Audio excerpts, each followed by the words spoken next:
Hello বন্ধুরা, শুভ দুপুর সবাইকে। সবাই কেমন আছো? আশা করি সবাই খুব ভালো আছো। কয়েকদিন ধরে ভাবছি একটু ঘরে পনির তৈরি করব, কিন্তু সেটা আর হয়ে উঠছিল না। তাই কাল রাতে একটু পনির করে রেখেছি, আজ দুপুরে সেটাই রান্না করব।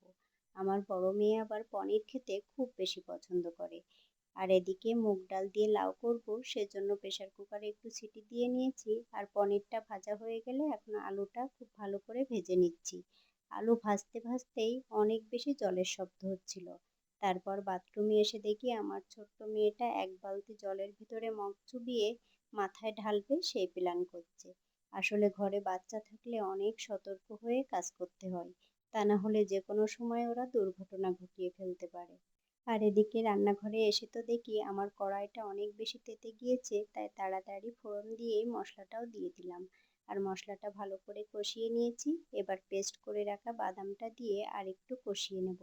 আসলে আমার কাছে না নিরামিষ তরকারিতে একটু বাদাম দিলে বেশি ভালো লাগে। আর এই যে খুব ভালো করে মশলা কষিয়ে নিয়ে এখন ভেজে রাখা পনির আর আলুটা দিয়ে এখন কষিয়ে নেব।